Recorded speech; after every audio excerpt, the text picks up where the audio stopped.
Lately, HC Bailey has been doing a Let's Play of Sim City.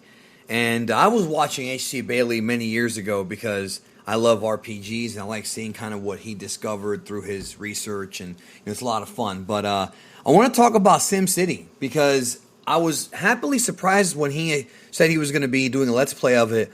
But also, it was interesting because it's not a traditional game like SimCity, and I'm talking about specifically the Super Nintendo version. Yes, I have played the PC version and the sequels, but I want to go back to my first experience with SimCity, which was on the Super Nintendo.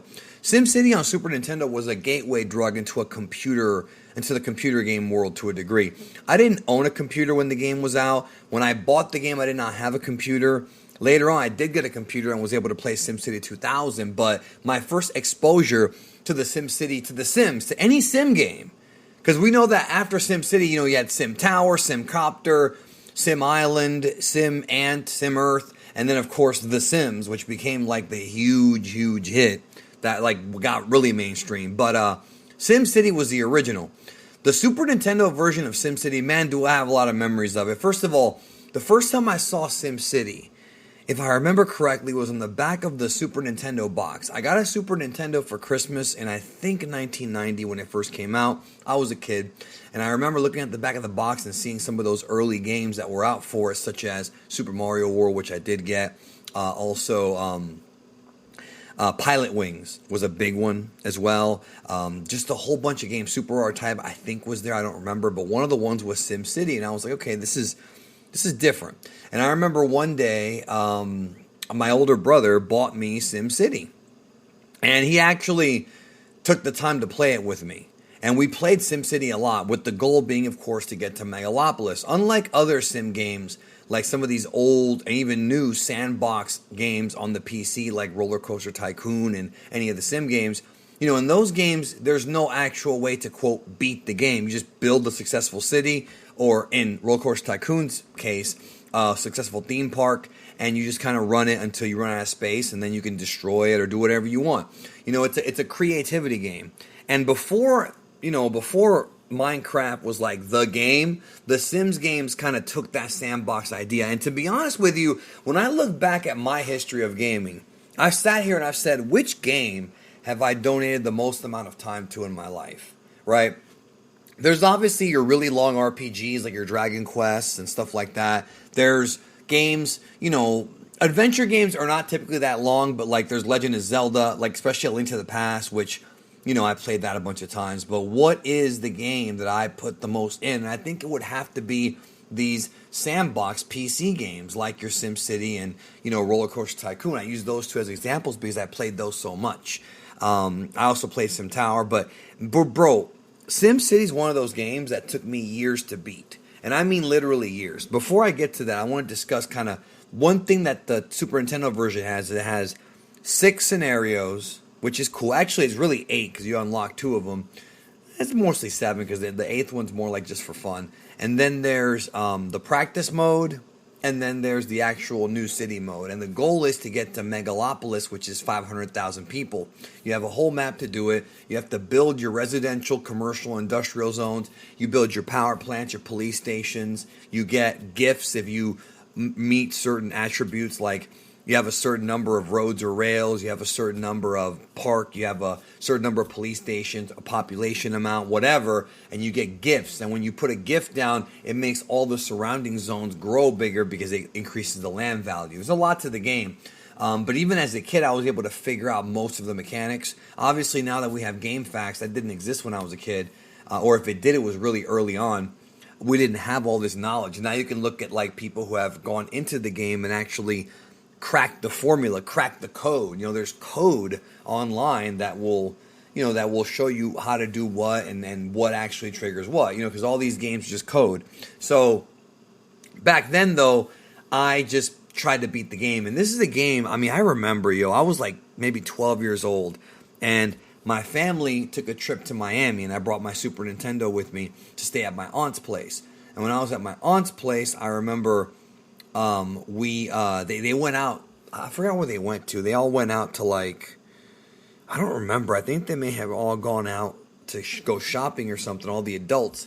and I stayed in her bedroom playing SimCity. And a lot of times, the thing about SimCity is sometimes you can't do anything. Sometimes you have to sit there and just let the city grow and let things happen. And there's not a lot of games like that. It really is a game that I think is great for the brain because I was able to learn from this game. This was an educational game. I was able to learn from it. I was able to learn about balancing a budget. I was able to learn about, police funding, fire funding. I was able to learn the meanings of the words residential, commercial, industrial, able to learn about like how pollution can affect, the quality of life. There was a lot of things about the game that I didn't really know like that deeply, and this game taught it to me. Not to mention that I will say this about SimCity on Super Nintendo. I like that SimCity on SNES had one of the best instruction manuals ever. I miss the days when video games had instruction manuals because there were some gems. I would say my two favorite instruction manuals from the Super Nintendo era were probably SimCity and A Link to the Past. Mostly because A Link to the Past had this, like, if you remember, this multi-page, like, prologue where he went really into detail about the Seven Sages and, the Triforce and all this, like, historical stuff that was talked about in the game, but it gave you more context by reading the manual. That's why back in the day, man, if you got a game with the box and the manual, you kept the manual. I know some kids, like their parents threw away the manual and the box. That was a mistake. Now, unfortunately, in my case, I don't have the box anymore, but I do have most of the manuals still somewhere in my other room, my guest room. They're there. And some of these manuals are so brilliant. I mean, not just the artwork, but just what they packed into them. And the manual kind of taught you a lot about the game. It taught you, like, really where to, like, how the zones work, how everything, suggestions on how to do it. It showed you images of successful cities that you could try to, like, maybe emulate. It was one of the best manuals ever because unlike games nowadays, this game didn't come with, like, a how-to guide. One of the things that was cool about the Super Nintendo version, though, that's close to it, is Dr. Will Wright. So Dr. Wright, as they call him, in the real world, Will Wright is the creator of SimCity and the founder of Maxis, and of course he would go on to produce other sim games.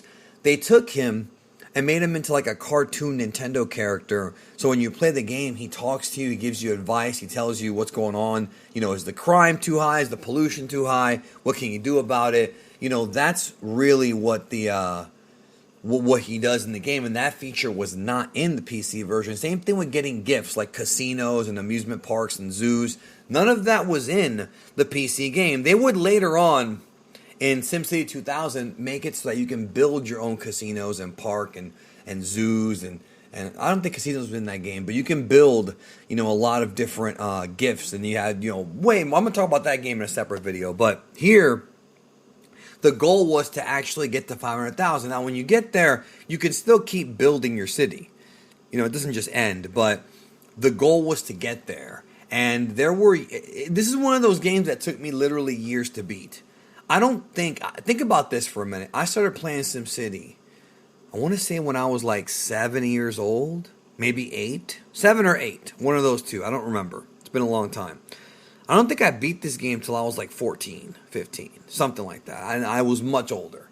Because, there's other things about the game you kind of have to figure out on your own. And even if you have a city that looks to be great, it might not be so great. It might not be so... it might be needing some tune-ups here and there. You know what I mean? And I tried various different ways of kind of structuring my city. I tried doing it where you have like the commercial in the middle, surrounded by residential, industrial on the outside. I tried doing the donut method. I tried doing the horizontal and vertical methods.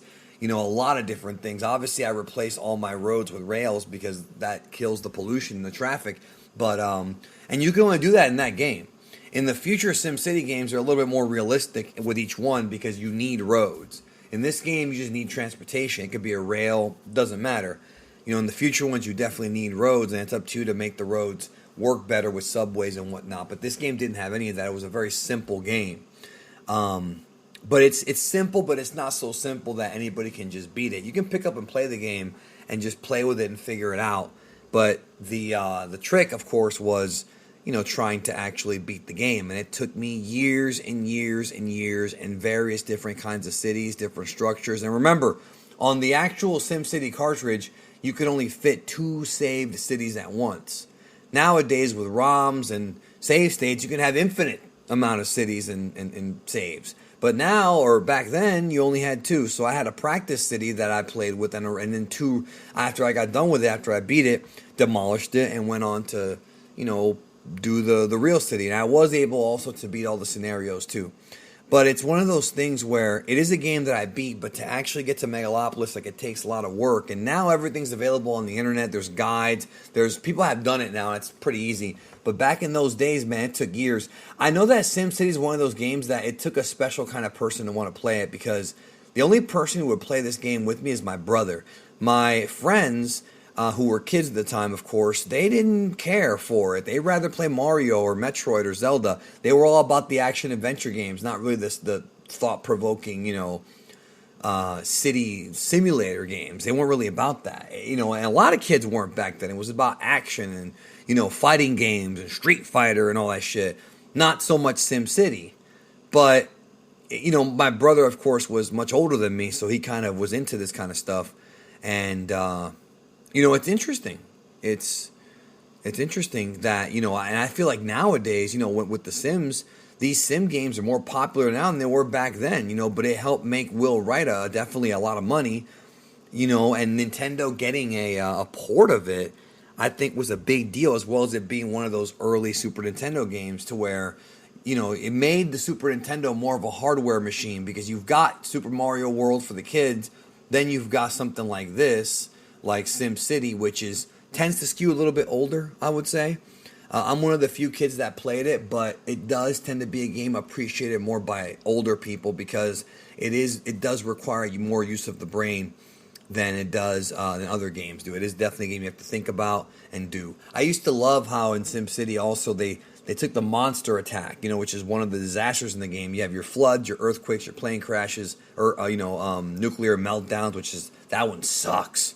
Because when you get a nuclear meltdown, the area that the isotopes or whatever, the nuclear, the toxic waste areas would stay for 50 years, in game, of course, and you couldn't build anything on it. It just ruined like a whole city, But the monster attack, they took Bowser from Mario, of course they did, and they made him the monster, and that was really creative. That was something that Nintendo did to kind of add a little bit of Nintendo flair to the game. It's a really good port. Obviously, PC version, you have unlimited saves, and you have, it's the original game. But the Super Nintendo version, in many ways, is superior, with not just the gifts and the special stuff you can do in it, but the little touches here and there. So I think SimCity on Super Nintendo is a game that still holds up, and I think if you want to have a bit of a challenge, more than just building a city and destroying it, actually building a city and trying to win, trying to get the Megalopolis so you complete the game, which I think nowadays would be considered an achievement, like a trophy or an achievement. But once you do that, that's it. Like, you've won. So, do you have any memories of SimCity? Let me know down below in the comments. If you're new here, subscribe, and I look forward to reading what you thought about the game. Take care of yourself. I'll talk to you soon.